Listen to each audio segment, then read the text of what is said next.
In this love reading, we will going to have message from your person. Okay, let's see the situation first.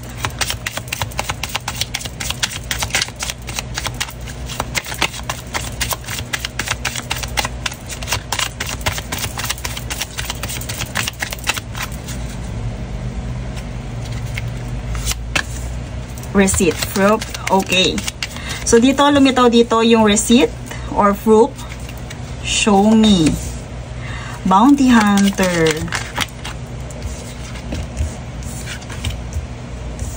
My loves. So dito, I hear na masyado kang nag-chase when it comes to proof.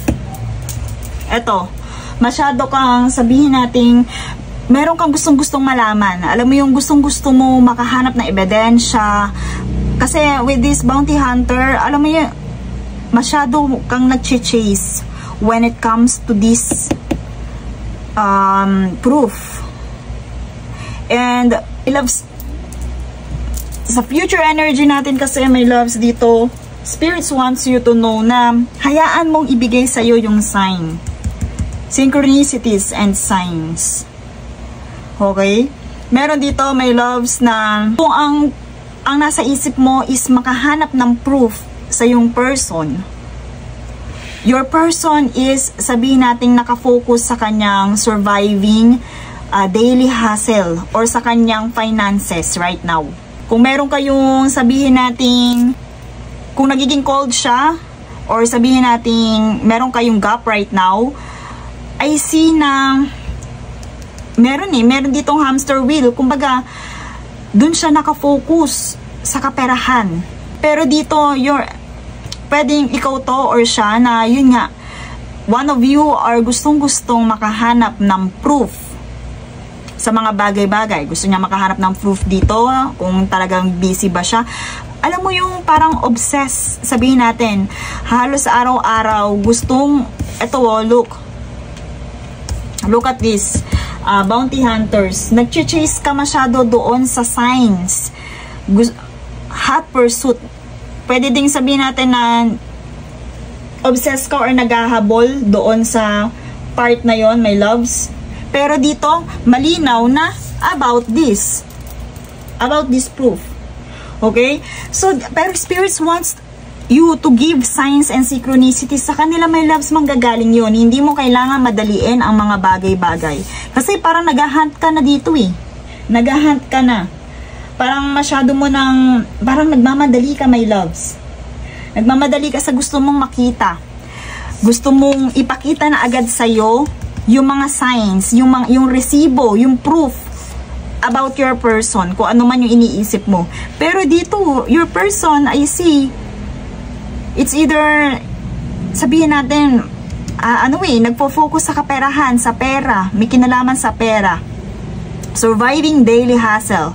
Or spirits wants you to focus yourself dito sa yung finances. Pero malakas ang energy dito na ito yung person mo. Nagpo-focus siya dito sa hamster wheel. Kumbaga, dito siya nakatutok. Di ba sa hamster wheel, paulit-ulit, paikot-ikot siya doon, my loves. Pero dito, my loves, merong energy na parang gustong-gustong makakita ng ebidensya. But spirits wants you to know na hayaan mong sila ang magbigay ng sign and synchronicities. Okay, let's see more confirmation about this. About these receipts. Maaari ding, my loves, spirits wants you to focus on your daily hustle. Chaser ulit, my loves. Okay, so fear of abandonment issue. That's why, ayan na, receiving what you need in progression, my loves. Sabi ko sa'yo, hayaan mo si spirit magbigay ng mga signs and synchronicities. Paparating yan, darating yan sa'yo at hindi niya kanya pababayaan kung meron man. Not today, my loves. Not dealing, okay? They are hurt. You're one of, love, unconditional love, my loves. Halimbawa, kung tinatanong mo kung may babae ba ang iyong person, may lalaki ba ang iyong person, my loves, dito, malinaw na malinaw, nagmamadali kang gusto mong mapatunayan kung ano man yung nasa isip mo. You are codependent with this connection, my loves. You want to show or you want to prove because dito lumalabas, pwedeng ikaw yung chaser. Kasi lumabas din dito, double confirmation, the bounty hunters. Nagche-chase ka, my loves, sa mga bagay, sa proof na nandyan sa isipan mo. Because of fear of abandonment issue. Pwede din yon, my loves. Malinaw na naghahanap ka ng proof about doon sa nasa isip mo. And hindi ka lang basta naghahanap ng proof, nagmamadali ka, my love. Nagmamadali ka. Itong proof na to, pwede ding about sa hot pursuit. Pwedeng sabihin nga natin na kung may third party, hot pursuit, kung kung naghahabol ang yung person sa iba, kung siya ay, ano ba yung term na yon, na parang attracted sa iba, kung nakalingon siya sa iba. Yun yung proof na gusto mong makita, my loves. Pero dito, I hear na kailangan i-close mo i-close mo yung issues na to. And I hear na ito nga, di ba sabi ko sa'yo, maybe itong yung person mo na naka-focus sa kanyang daily hustle. And your person, sabihin natin, not ready, not dealing kung ano man yung nasa isip mo. They are hurt. Confirmation, they are avoiding a conversation right now. They put a boundaries, they still angry. Confirmation, my loves. Pero dito, my loves, spirits wants, hindi pa babayaan ni spirits yung connection na to because of unconditional love and self-love. Nandun pa rin yung oneness, my loves. Ibig sabihin, attracted pa rin naman yung person na to. Ikaw dito, naghahabol ka sa proofs, but spirits wants you to close this issue. To close this issue, my loves. Kasi eto malinaw, my loves, parang nagmamadali ka. Nagmamadali ka. Gustong-gusto mong makakita ng pruweba. Ayan Pero itong gusto mong makitang pruweba na to, spirits wants you to close these issues. Kung meron yan, darating yan. But they want you to move on. To close this issue. Kung ano man yung pruweba niya gusto mo. Ayan kung ano man yung tungkol sa hot pursuit na yan, kung attracted siya sa iba, spirits wants you to close this issue. Kasi, my loves, lalo ka lang nagiging chaser. Alam mo yung, sabihin natin, nagiging codependent ka dito sa relationship na to. Maaari na apektuhan na din niya yung daily hustle mo or yung pang araw-araw mong task. Pwede din yun. Pero, malakas ang energy dito, my loves. Itong si hamster wheel na to is yun yung energy ng person mo, my loves. Kung ikaw man nga ito na gustong-gustong makakita ng mga pruweba about their person, lalo na kung about sa attraction niya sa iba, ikaw, spirits are want you to close these issues. Kasi yung yung person mo, they are hurt. They still angry. Naglagay sila ng boundaries, look. At ang gusto nila, tumutok na lang sa kanilang stability, sa kanilang money, sa kanilang finances right now. Gusto nilang munang mag-work, ayaw nilang makipag-communicate. Yun mo. They are hurt, my loves. Maaaring na-hurt mo yung person mo dahil dito sa pagmamadali mo na mag-show ng proof. Pero magtiwala ka, my loves, kung meron yan, lilitaw yan. Si spirits mismo ang magbibigay ng signs sa'yo. Hindi mo kailangang mag-imbestiga, hindi mo kailangang halukayin, my loves. Kasi dito palang pinapa-close na Kasi may tendency nakaka-hurt ka nga. May tendency yon yung pinagmumulan ng angry nung person mo. That's why they are putting boundaries. They are avoiding conversation right now. Also, they are avoiding person. Pwede hindi lang ikaw yung ina-avoid niya. Ayaw niya makipag-usap basta. Pero kung ang tinatanong mo bakit ayaw ka niyang kausapin, because dito na lang siya muna nakatutok. Okay? Kasi dito, my loves, pwedeng i-advise natin dito, yung sa receipts na to, pwede to, ano eh, pwedeng mag-confirm to na meron ka talagang makikitang iba na pruweba. Pero dito, si spirits na mismo yung nagpapaalala sa'yo na ito, ang root cause lang nito, kaya ka nagmamadali na makita ang pruweba because you have your fear of abandonment or you have fear of abandonment issue. Kaya gustong-gusto mo ring sabihin natin na ma-confirm kung ano na sa isipan mo. Kasi naging codependent ka dito sa relationship na to, my loves. Pero spirits wants you to remind na unhealthy yon para sa'yo at sa relationship na to. Kasi pinapa-close na niya yun. Gusto na niyang mag-move on ka. Spirits wants you to move on. To make progress.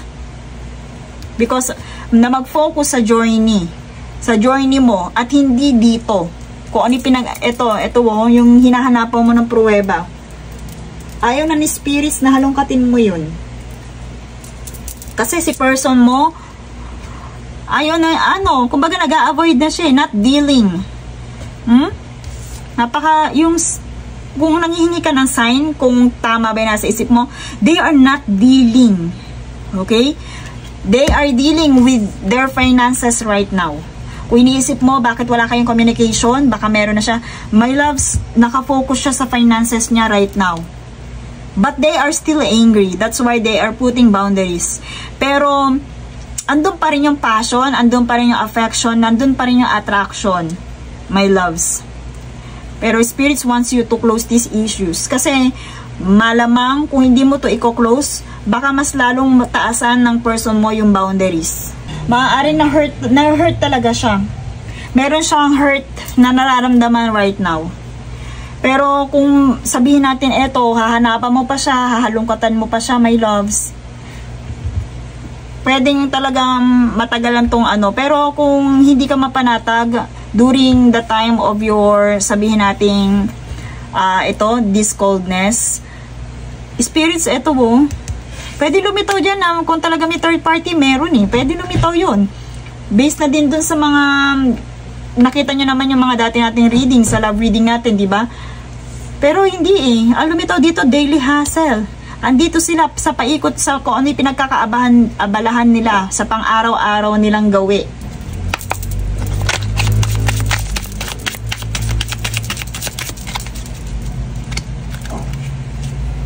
Kasi my loves, kung masyado tayong kung ipipilit natin na, alam niyo yun, yung maging tama kung ano yung nasa isip natin, pwede nga tayong makasakit, my loves. Even our spirit guides are pwedeng ma-hurt din doon sa part na yun. Ayan, you are forceful. Ayan kumbaga, rush. Alam niyo yun, yung masyado ka nga talaga nagmamadaling, my loves. Fast thinker, nandun din, pero dito, sabihin natin, you are unfocused, my loves. Nagiging ruthless ka na and restless. Ayan impulsive. Aggressive. Nagiging aggressive ka na. Nakaka-hurt ka na talaga, my loves. Dahil sa pagpa-find ng proof. Dahil sa pagdidig. Dahil sa kagustuhan mong may mapatunayan. Ayan forceful. Parang pinipilit mo talaga, my loves. That's why nagiging unfocused ka na rin kung ano talaga yung essence ng inyong connection. Nandito, kagaya ng sinabi ko, 7 of Cups, napakadami mong iniisip, my loves. Confirmation, sandali. Tapusin natin to, okay. Confirmation kasi, my loves, na you are unfocused kasi napakadami mo talagang iniisip. You are clouded right now. You are clouded. So, kung makikita natin dito, ayan, andito, unfocused ka na masyado, hindi mo na alam yung essence ng relationship ninyo. Ang dami mo nang iniisip, ang dami mo nang nararamdaman, mix na halo-halo, indecision na, my loves. So, kumbaga, meron ka na, sabihin nating searching for purpose, ano ba talaga yung gusto mo, ano ba talaga gusto mo mangyari sa connection na to. Clouded judgment, my loves, napakadami na tumatakbo sa isipan mo. Out of focus ka na dahil lang sa paghahanap ng proof kung ano ang meron sa yung person. But my love, so, yung person mo is, sabihin natin, they are visionary with the King of Wands. They are loving with the King of Wands. Sabihin natin na itong person mo is merong control eh. They are taking control. May control siya, my loves. At pwede din na sabihin natin ito yung hinahanap, ito yung gustong ma-feel nung iyong person sa connection na to. Because they are the King of Wands. Gusto nila na magkaroon sila ng control, magkaroon ng power over this connection. Kagaya ng sinabi ko kanina, ito ang pwedeng dahilan kung bakit gusto nang i-close ni spirits yung issues na to. Kasi masyado ka na nagiging aggressive, masyado ka na nagiging forceful, baka ipinipilit mo na yung sayo. Ang dami nang lumilitaw dito. May some illusions na ang dami dito oh. Pag 7 of Cups, ibig sabihin maraming option, ang dami, halo-halo, out of focus. Okay? Pero if in-inquire mo is yung person mo, your person is, sabihin natin, ang gusto lang naman niya is magkaroon ng control over this connection. Yon yung kailangan mong ma-realize. That's why they are angry, they are avoiding conversation with you. Gusto nila magkaroon ng connection. Maaaring na hurt mo nga itong person mo. And masasabi nating andun pa rin sila, pero nakaharap din sila sa kanilang career, sa kanilang, sabihin natin, yung career. And I also hear din kasi with Leo energy, gusto nila talaga na sila yung maipakita nilang masculine when it comes to this relationship. And returning, my loves, if you are unable to move on with this 6 of Swords, kasi maaaring hindi mo nga kayang mag-move on, hindi mo kayang i-close. May tendency matrap kayo kung nasaan man kayong level ngayon. Okay?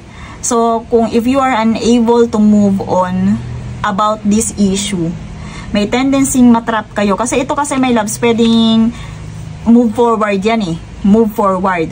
Pero dito, hindi man kayo halimbawa in separation, pero kung nandun kayo sa parang cool off or cold kayo, maaaring matrap kayo, my loves, dyan, and may tendency pang merong running away dito. Returning to trouble, ibig sabihin, my loves, pag-aawayan at pag-aawayan nyo lang din yan. Okay? Because you're unable to move on. Kung hindi mo i-close yung issue na to. Kasi yung gusto dito sa gusto ng partner mo, gusto nilang magmukhang bold, gusto nilang magmukhang, sabihin natin, sila yung nagli-lead. Gusto nilang magkaroon ng, na sila yung may nagli-lead, may control over this connection. Yun ang gusto niyang ma-project. Dun siya, yun ang nasa isip niya right now. Gusto niya magkaroon ng power over your connection.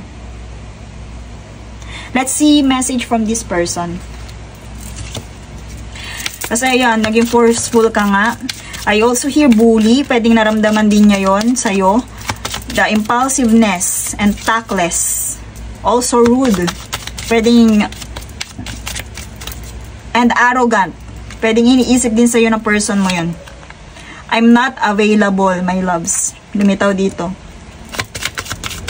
Kung ano man yung gusto mong pag-usapan na yan about dito sa concern mo, sa receipts, they are not available. Just being near you is intoxicating.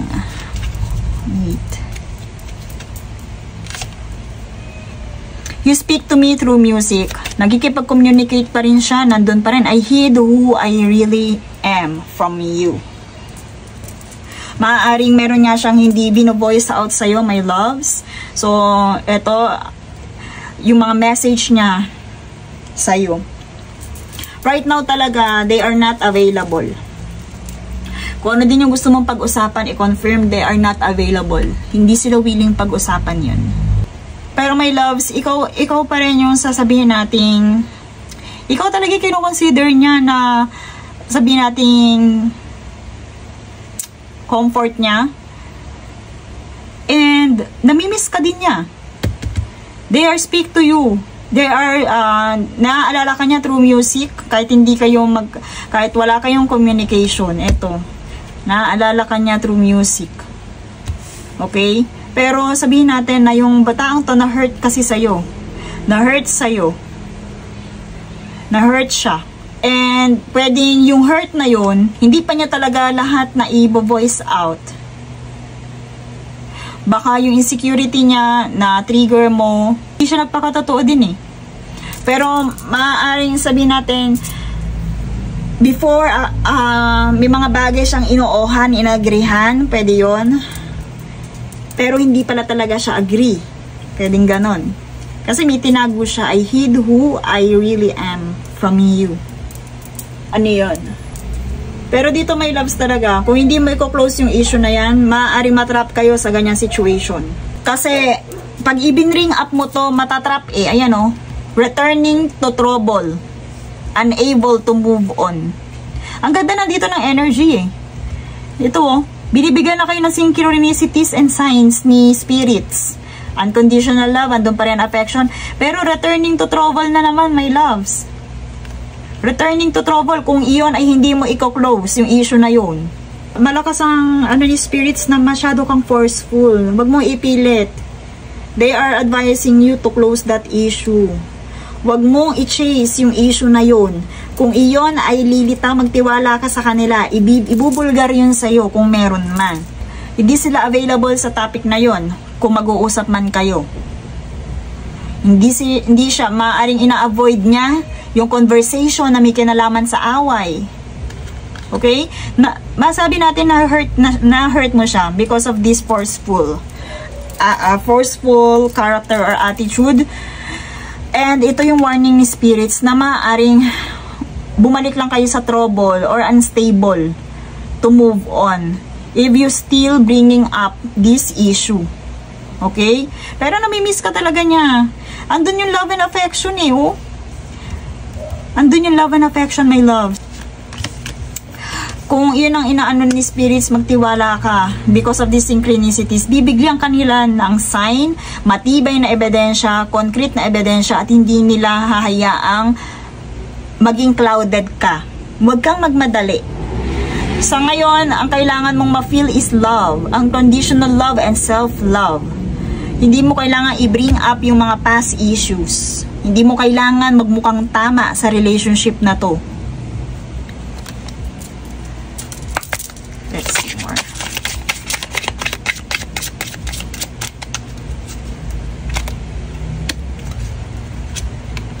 True love. This is the romance of lifetime. True love and lasting love is here for you. My loves, diba? Ina-advise sa'yo na dito, my loves, ina-advise sa'yo na kumbaga i-heal mo yung sarili mo, my loves, diba? Self-love. Lahat ng klase ng love, my loves. Kailangan ma-feel mo yun. Put yourself first. Loving yourself makes more romantically attractive. My loves, huwag kang ma-obsess dito. Kung halimbawa, nakikipag-flirt yung person mo sa iba, eto mo, loving yourself makes more romantically attractive. Hindi siya, kumbaga kung yung pagiging obsessed mo, selosa mo, sabihin na natin na dismaya, mas nata-turn off sa'yo yung person mo. Okay? So, you have to feel all the kinds of love. Okay? Or all the kinds of love. Kasi, ayan yung, true love naman yan, my loves eh. Kailangan mo lang unahin din yung sarili mo. Huwag mong pahirapan yung sarili mo nang dahil lang sa mga pruweba. Nang dahil lang meron kang naririnig or nang dahil na meron kang nalalaman. Huwag mong pahirapan yung sarili mo doon. Kumbaga, love yourself. Sila ang kusang lalapit eh. Kasi doon sa pagiging chaser, nagmumukha kang chaser the more na naghahalongkat ka sa mga issues, sa mga previous issues. Okay? And sabihin natin, mas na-attract mo yung person mo pag ipinapakita mong love mo yung sarili mo, nire-respeto mo yung sarili mo, in the way na inaalagaan mo yung sarili mo. Okay, new love. A new chapter begins, whether it is with new partner or a current relationship. So, kagaya ng inano ko dito, ang significance kasi ng new love, hindi lang yan new person. So, maaaring may nagbago nga. May nagbago sa'yo, may nagbago sa yung partner. Basta may pagbabago dito sa connection na yon. Have faith. The angels are working behind the scene to make this relationship flourish. O, anong sabi ko sa'yo kanina, diba? Sa synchronicities na to kanina, intayin mo si spirits na sila ang magbigay sa inyo ng malinaw na indikasyon. Okay? Intayin mo, my loves. Kasi, masyado mong pinangungunahan, masyado kang magmumukhang, alam mo yun, parang hindi mo na nire-respeto yung sarili mo pag naghahalongkat ka na parang, alam mo yung mga detective, wag ganon, hindi ka pang ganon, my loves. Kusa yan lalapit sa'yo. Irespeto mo yung sarili mo in that way. Pero, hindi mo, irespeto mo yung sarili mo nang hindi naaapakan yung ego ni person mo. Kasi si person mo dito, ang gusto niya maging successful financially. Doon siya nakatutok, my loves. Ang gusto niya magkaroon ng power, magkaroon ng control over this relationship. Gusto niyang panindigan na siya yung iyong king. Kaya, ang pinagpofokusan niya, pera. Okay? And sabihin natin, maaaring meron din na new chapter sa inyong dalawa. Sa career nyo, pwede din kay person mo. Pero dito, confirmation, my loves, na love ka ni person mo because this is true love. At hindi mo kailangan hulangkutin ang person mo. Napapagod din, my loves, yung person mo. Hindi habang araw, lagi niyang, ayan may tinatago na nga siya Pwedeng sabihin na parang okay lang yon, okay lang sa akin. Pero pwedeng mapagod to, my loves. Hindi niya pinapakita lahat-lahat yung nararamdaman niya. Have faith. Okay? Have faith. Magtiwala ka kay angels and kay person mo.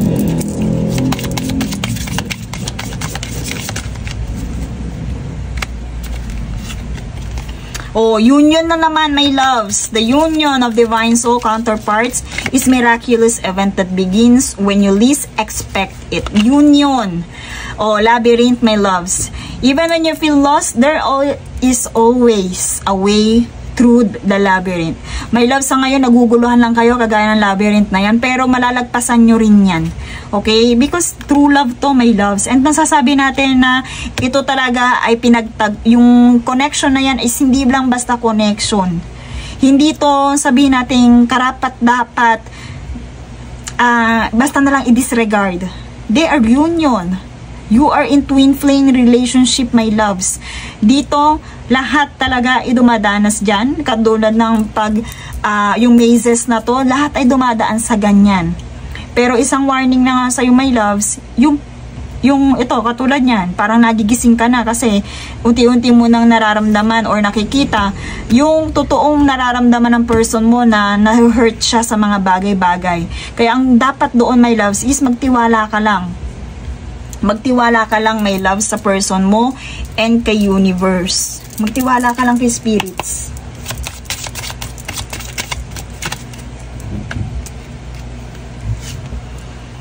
Engagement. Pwedeng after this, sabihin natin, after this maze, after this, ang tawag dito, after these challenges, pwedeng ito nga yung tinutukoy na new love na to. Pwedeng mag-engage na kayo or sabihin natin ascending higher into higher level. Kumbaga ibang level na ng inyong relationship. So, 'di ba? Dito hindi makikita mo kung ina-advise ni spirits kung meron talagang iba yung person mo. Pero dito ascending sinasabi dito na yan ay sabihin natin labyrinth lang, napakahirap, parang ang hirap tapusin, pero para saan pat malulusutan nyo rin yan, matatapos din yan, my loves. Pero kailangan dito ay here na, kailangan magtiwala ka talaga, irespeto mo din, my loves, yung person mo kasi nagmumukha ka na ditong arrogant, nagmumukha ka ng forceful, yun ang iwasan mo, my loves. Nagmumukha ka ng aggressive. That's why they are not available regarding that issue. Kung ano man yung gusto mong erase na issue, hindi sila available dun.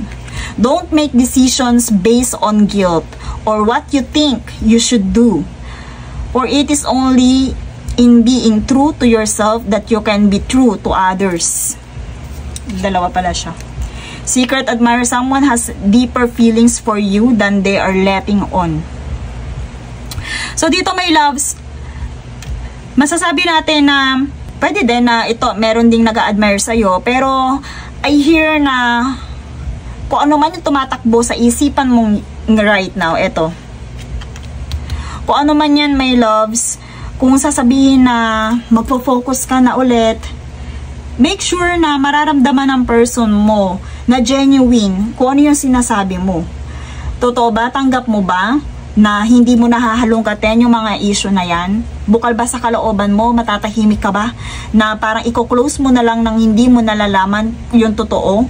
Or yung hindi nyo na ipag-uusapan yan? Kumbaga matatahimik ka ba talaga?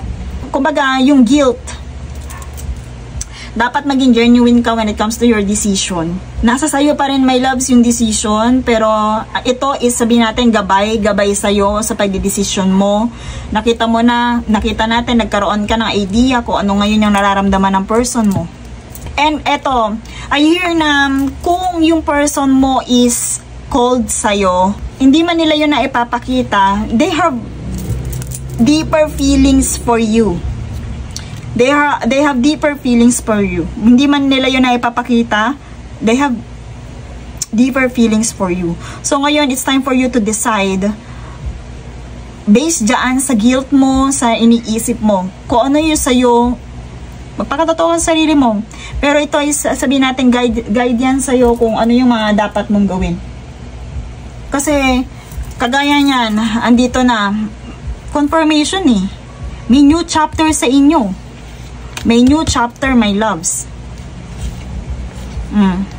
Ang kailangan mo ipakita, my loves, self-love, self-respect, and also recognition sa yung divine masculine, sa yung counterpart.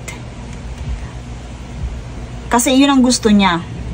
Gusto niya na ma-recognize na meron siyang control sa inyong relationship. At the same time, sabihin natin, inirerespeto mo yung sarili mo by putting faith kung saan kayo nakatadhana. Hindi mo kailangang mag-rush. Hindi mo kailangang mag-rush dito sa mga bagay-bagay. Kasi ito, have faith. Ilang beses, di ba, sinabi ko na sa'yo yung synchronicities. Ayan, lumito pa, have faith.